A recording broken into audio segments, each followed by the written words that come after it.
धर्म क्या कहता है, थोड़ा ध्यान दो। धैर्य धारण करो। क्या बेचैनी से समस्याओं का समाधान होगा? धर्म कहता है धैर्य धारण करो। शांति से सारे विघ्नों का निवारण करो। क्या क्रांति बचा करके आप विघ्नों का हरण कर सकते हैं? क्या क्रांति से विघ्नों का हरण होता है? क्या धर्म कहता है कि शूरवीर बनो?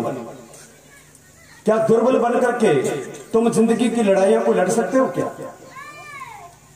धर्म कहता है सच बोलो। क्या झूठ से तुम्हारे जीवन की गाड़ी सही चलेगी? क्या धर्म क्या कहता है? थोड़ा ध्यान दो। धर्म किस लिए है? धर्म क्यों है? धर्म एक मर्यादा है। जैसे आप वस्त्र लगाते हो, आप एक मर्यादित जीवन जीते हो, पशुओं जैसा जीवन नहीं। लेकिन मानव जीवन में रहकर, मानव जीवन में आकर के मानव मर्यादा को अपनाना, ये कौन सिखाएगा? ये धर्म सिखाता है। और एक और बात, ये बात बड़ी बात, मैं मुंबई में जब उल्लासनगर में मुसलमानों की बस्ती में कार्यक्रम दे रहा था, तो वहां के एक भूपेंद्र भोई, एक बहुत बड़ी इंडस्ट्री के मालिक है, उन्होंने मुझे एक बात कही कि यहाँ कोई ऐसी बात मत कहिए क्योंकि चारों तरफ मुसलमानों की बस्ती है। तो मैंने एक बात कही कि इसका अर्थ ये हुआ कि अगर बस्ती इन लोगों की है, अगर ये समझें तो ये लोग अपने हैं, क्योंकि गंगा यमुनी तहजीब शब्द इन्होंने बोला है कि हम तो गंगा यमुनी तहजीब का पालन करने वाले हैं, हम हिंदू हैं। अगर ये समझते हैं तब तो बात ठीक है। अगर मुझे आप ये कहो कि और कोई धर्म है, मैं ये स्वीकार नहीं करता। मैं ये स्वीकार करता हूं कि इस पूरे संसार में अगर कोई धर्म है तो केवल सत्य सनातन धर्म है, इसके सिवाय कोई धर्म नहीं।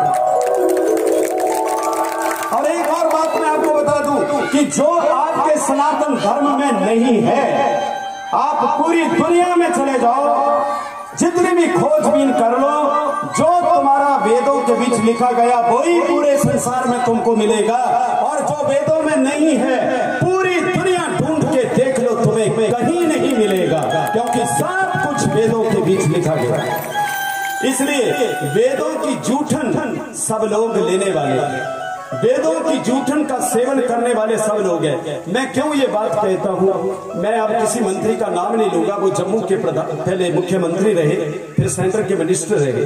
एक बार मेरे साथ उनकी भेंट हो गई, अगर मोबाइल चल रहा है वो सुन ले, मुझे कोई एतराज नहीं। उनकी भेंट हुई और उन्होंने मुझे पास आकर के एक बात कही कि अब आप एक काम करिए, क्योंकि वो सेंट्रल मिनिस्टर थे, हमारे लिए सब बराबर। ये माइक से जब मैं अपना कोई भी शब्द बोलता हूं तो सबके लिए बराबर है, कोई पक्षपात नहीं है, तराजू का पलड़ा बिल्कुल बैलेंस बराबर।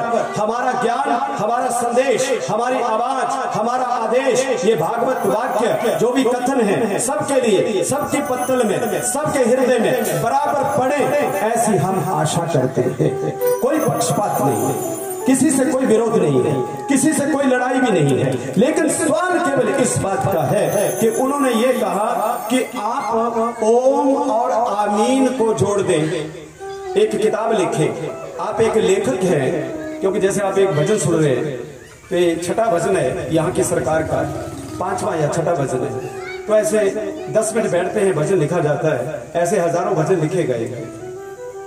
उन्होंने कहा कि आप एक किताब लिखो। वो था मुसलमान।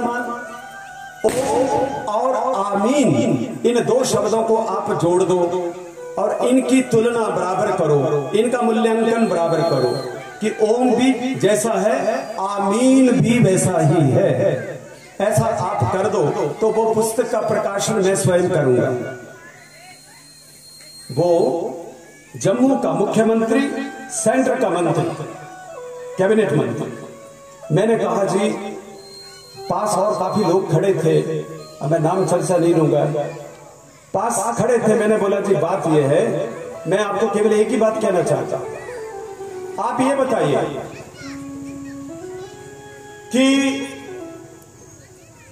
क्या गंगा एक है या नहीं? कहें जी गंगा तो एक ही है। मैंने बोला नाले का पानी हो, पोखरे का पानी हो, नलके का पानी हो, कुएं का पानी हो, नदी का पानी हो, तालाब का पानी हो, वो सारे पानी एक तरफ, पहाड़ का पानी एक तरफ, बर्फ का पानी एक तरफ, पूर्व पश्चिम उत्तर दक्षिण में जितना पानी बह रहा है वो एक तरफ, लेकिन मेरी गंगा मैया एक तरफ, उसका कोई भी बराबरी नहीं, उसका कोई जवाब नहीं। तो मंत्री जी आपको मेरी बात समझ में आई गई होगी, क्योंकि जैसे गंगा केवल एक है, दो नहीं हो सकते, और गंगा का कोई पानी मुकाबला नहीं कर सकता जैसे, वैसे ही मेरे सनातन धर्म का कोई मुकाबला नहीं कर सकता। मेरा सनातन अपार है, अनंत है, सबको समेट करके चलता है, किसी से विरोध नहीं करता, वो किसी से द्वेष नहीं करता, वो किसी से टकराव नहीं करता, वो किसी से तकरार नहीं करता, सबके साथ संवाद करता है, सबको संग लेकर के चलने का आदेश देता है। सनातन धर्म इतना विराट है, वो जमीन की पूजा करता है, पत्थरों की पूजा करता है, पहाड़ों की पूजा करता है, नदियों की पूजा करता है, नाल की पूजा करता है, पहाड़ की जल तालाब की पूजा करता है, तुलसी की पूजा करता है, आमल की पूजा करता है। जमीन के पत्थरों की तो बात ही छोड़ो, वो आसमान के चांद सूरज और सितारों की बात करता है। इतना जो महान धर्म है, केवल वही एक धर्म है, और उसका नाम है सनातन धर्म। इसके सिवाय कोई दूसरा धर्म नहीं। हर पंथ, हर संप्रदाय, विरोध किसी का नहीं। मैं फिर कह रहा हूं, मैं कोई विरोध नहीं करता। जो भी लोग अपने अपने ढंग से अपने भगवान को मान रहे हैं माने, जान रहे हैं जाने, चल रहे हैं चले, कोई वो नहीं है, कोई बुराई नहीं है। लेकिन ये बाकी जितने भी हैं, ये पंथ है, ये मजहब है, ये मत है, ये संप्रदाय है, ये महापुरुषों की कुछ दिशाएं हैं, जो अपनी अपनी दिशाएं दे रहे हैं, लोगों को चला रहे हैं, लोग चल रहे हैं, अलग बात है। पंथ संप्रदाय जितने भी हैं, मार्ग भगवान को पाने के अलग अलग हो सकते हैं। कई पंथ होंगे, कई मजहब होंगे, कई मान्यताएं होंगी, कई विचार पद्धतियां होंगी, कई कुछ होगा इस संसार में।